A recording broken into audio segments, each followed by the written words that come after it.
Hello friend, this is Bhupendra Chaudhary and you are watching coaching classes.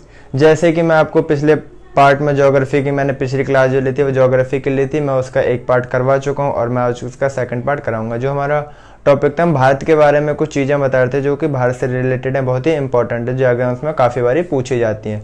तो एक part में वो वीडियो ख़त्म नहीं हो पाई थी, अगर मैं एक पार्ट में वीडियो को ख़त्म करता तो काफ़ी बड़ी हो जाती, इसलिए मैंने उसका सेकंड पार्ट छोड़ दिया था। तो आज मैं उसका सेकंड पार्ट कंप्लीट कराने जा रहा हूँ। अगर किसी ने मेरा फर्स्ट पार्ट नहीं देखा तो वो डिस्क्रिप्शन में जाके उस पार्ट को देख सकता है, मैं लिंक उसका डिस्क्रिप्शन में दे दूंगा। तो बेटर होगा आप सेकंड पार्ट को देखने से पहले फर्स्ट पार्ट पर फोकस करें, क्योंकि दोनों पार्ट ही बहुत ज़्यादा इंपॉर्टेंट है और भारत से रिलेटेड है। भारत के बारे में उन सब चीज़ों को बताया गया कि भारत में कौन सी चीज़ कहाँ पर है, किस जगह है, इन सब चीज़ों को। तो वो बहुत ही इंपॉर्टेंट और बेसिक टॉपिक एक तरीके से देखा जाए तो एग्जाम्स में बहुत ज़्यादा बार पूछे जाने वाले क्वेश्चन है। उसके अंदर आपको मैंने थ्योरिकल क्वेश्चन कराए थे पूरे तरीके से, कोई एमसीक्यू नहीं कराए मैंने, जिससे कि आपको अच्छे से समझ में आ सके। तो जैसे कि आज मैंने आपको बताया कि मैं उसका आज पार्ट सेकंड स्टार्ट करने वाला हूँ, तो आज हम उसके सेकंड पार्ट को स्टार्ट करते हैं। तो हम सेकंड पार्ट को स्टार्ट करेंगे ज्योग्राफी। जो हमारा सब्जेक्ट है वो क्या है? ज्योग्राफी। ठीक है, पार्ट सेकंड है। जिस किसी ने भी मेरा पहला पार्ट नहीं देखा वो डिस्क्रिप्शन में जाके पहला पार्ट देख सकता है।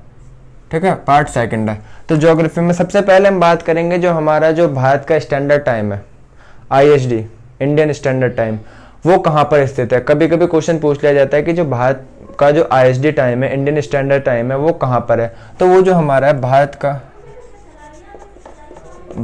की मानक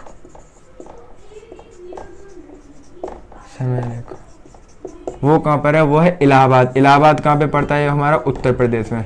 याद रखिएगा, ऑप्शन किस किस तरीके से दे सकता है। ऑप्शन में आपको उत्तर प्रदेश दे सकता है, जगह नहीं देगा। ऑप्शन में आपको उत्तर प्रदेश न देके उत्तर प्रदेश की कुछ जगहें दे देगा, जैसे इलाहाबाद, इलाहाबाद, लखनऊ, गोरखपुर, ये सब चीजें।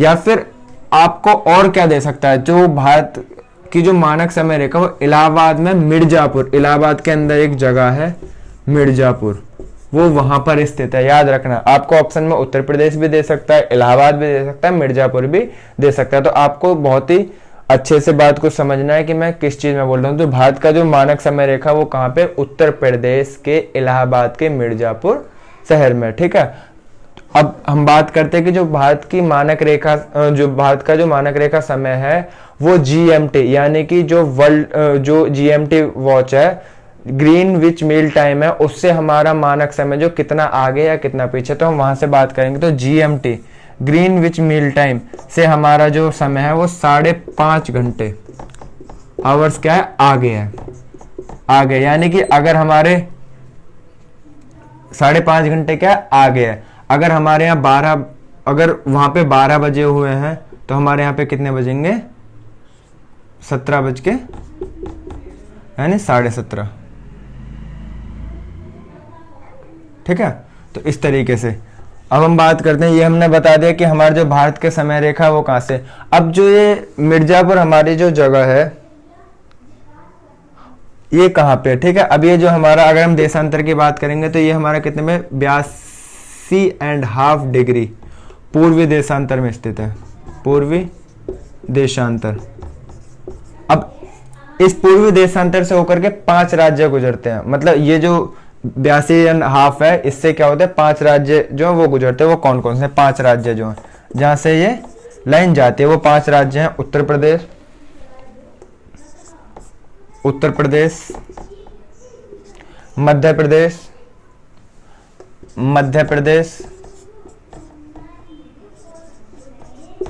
छत्तीसगढ़, मध्य प्रदेश, छत्तीसगढ़, उड़ीसा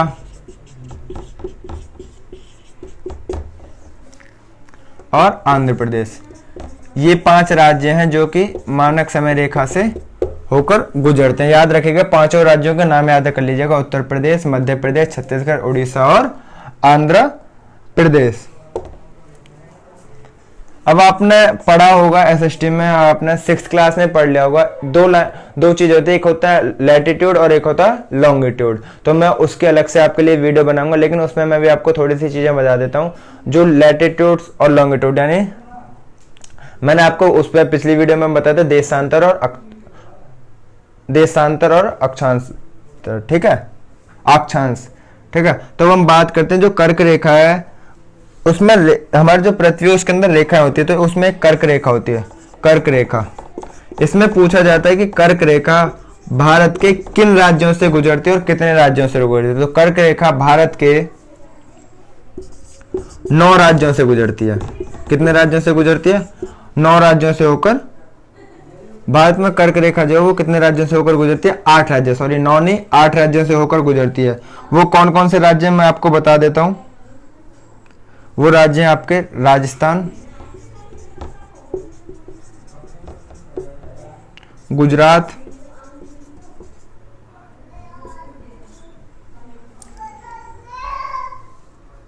मध्य प्रदेश,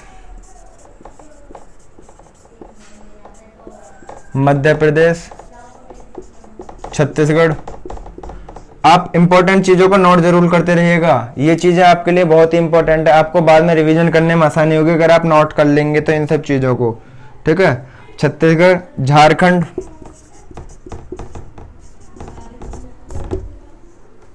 पश्चिम बंगाल,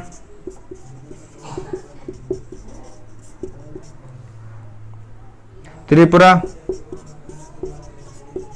और मिजोरम। ये 8 राज्य हैं जहां से हमारी भारत की जो कर्क रेखा है वो भारत के 8 राज्यों से होकर गुजरती है। वो है राजस्थान, गुजरात, मध्य प्रदेश, छत्तीसगढ़, झारखंड, पश्चिम बंगाल, त्रिपुरा और मिजोरम, ठीक है। अब हमारे जो भारत के 9 राज्य हैं, भारत के 9 राज्य हैं जो तट रेखा से लगते हैं, वो कौन कौन से तट रेखा से लगते हैं? वो कौन कौन से हैं? वो है आपके, पहला है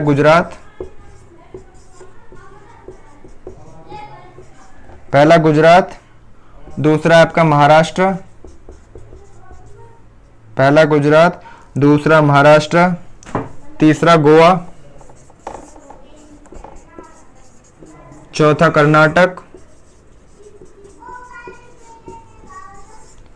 कर्नाटक, पांचवा केरल, छठा तमिलनाडु, सातवां आंध्र प्रदेश,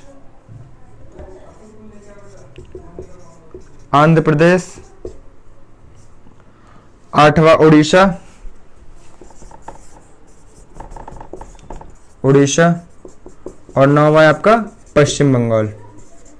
ये 9 राज्य हैं जो कि भारत के 9 राज्य हैं जो तटरेखा से लगते हैं, ठीक है। अब मैं आपको आगे बताता हूँ और कुछ इंपॉर्टेंट चीजें जो भारत के बारे में आपको जानकारी देती हैं, ठीक है, कि भारत में और कौन सी चीज कहाँ पे है, किस चीज का क्या इंपॉर्टेंस है, ठीक है। ये सब बहुत ही इंपॉर्टेंट टॉपिक्स हैं, बहुत इंपॉर्टेंट चीजें हैं जो आपको एग्जाम में बहुत ही नॉर्मल पूछ ली जाती हैं। आपको लगेगा नहीं कि एग्जाम महंगी, बट ये कुछ नॉर्मल चीजें होती हैं जो एग्जाम में बार बार पूछी जाती हैं, ठीक है। अब हम बात करते हैं अरुणाचल प्रदेश की जो सीमा है ना, जो अरुणाचल प्रदेश क्या है? हमारा एक राज्य है, कौन सा?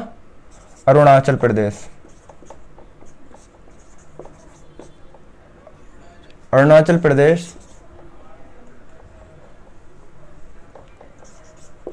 प्रदेश की सीमा, अरुणाचल प्रदेश की जो सीमा है ना वो पूर्व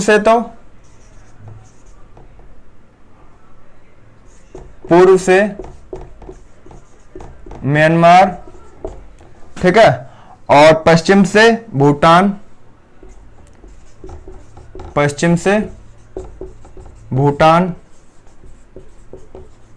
और उत्तर से चीन,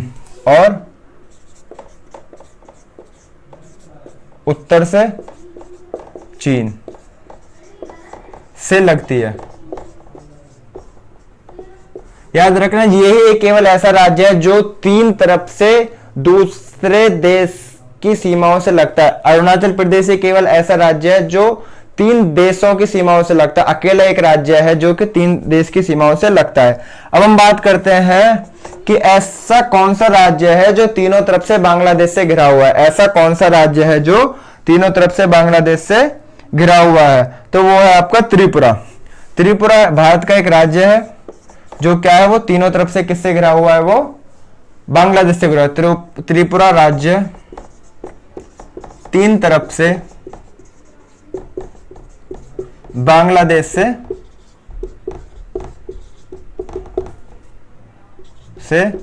घिरा हुआ है,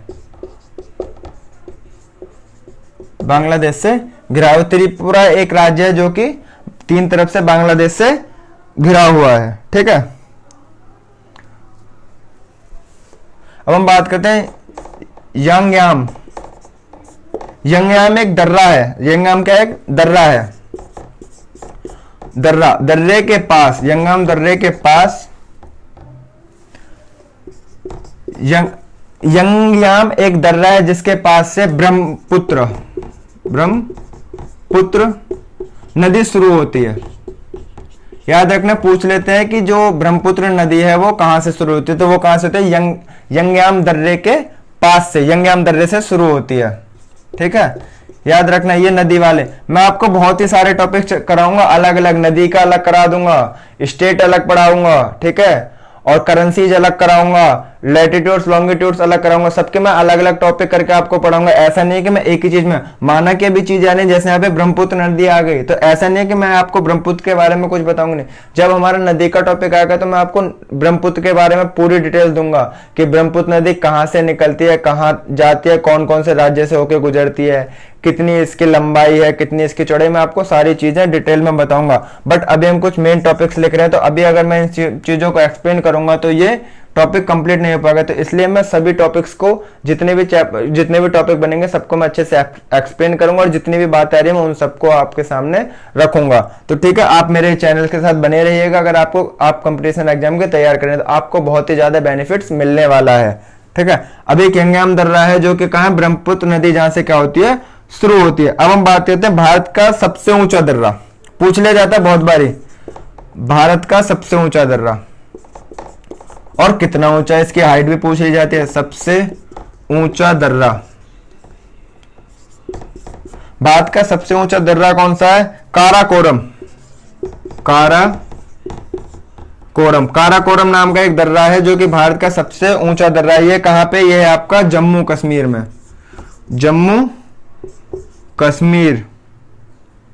कश्मीर के अंदर जो लद्दाख है ना, अब तो अलग कर दिया लद्दाख को, आपको भी पता होगा जम्मू कश्मीर के अंदर लद्दाख को, जम्मू कश्मीर को अलग कर दिया है। तो अब हम यहाँ पे लिख सकते हैं जो काराकोरम दर्रा है वो कहाँ पे, लद्दाख में, ठीक है, लद्दाख में है। जो कि उसकी ऊंचाई कितनी है, उसकी ऊंचाई है 5624 मीटर। याद रखना, जो उसकी ऊंचाई वो है 5624 मीटर। ये क्या करता है, ये है जो दर्रा है, इस दर्रे से क्या होता है, चीन जाने की सड़क बनाई जा रही है। चीन जाने की सड़क बनाई गई है इस दर्रे से होकर के, ठीक है। आप याद रखिएगा, जो अब आपको पता है कि जम्मू कश्मीर और लद्दाख जो अलग अलग हो चुके हैं, ठीक है, तो आपको इस चीज की जानकारी। तो अब ये दर्रा कहां पे आ जाएगा, जम्मू कश्मीर में ना होकर के कहां जाएगा, ये आ जाएगा लद्दाख में, जहां से क्या कराएगा, ये चीन जाने की सड़क बनाई गई है, ठीक है। हम बात करते हैं कुछ और चीजों की। अगर आपको मेरी वीडियोस पसंद आ रही है तो प्लीज चैनल को लाइक, शेयर और सब्सक्राइब करना ना भूलें, और ज्यादा से ज्यादा शेयर करें। अगर आपको मेरी वीडियो से कुछ बेनिफिट मिल रहा है या आपको कुछ अच्छी चीजें सीखने को मिल रही है, कुछ अलग तरीके से सीखने को मिल रहा है, ठीक है। अब हम बात करते हैं, कुछ दर्रे बता देता हूं मैं आपको, कौन सा दर्रा कहां पे है, ठीक है। तो सबसे पहले हम बात करते हैं बुर्जिल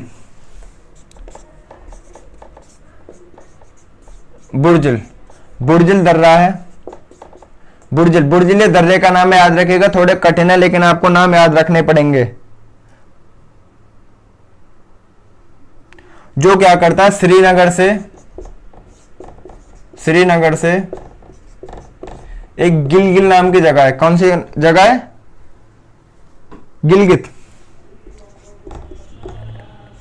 गिलगित नाम की जगह। ये क्या करता है, उन दोनों को जोड़ता है आपस में, उन दोनों को क्या करता है, जोड़ता है।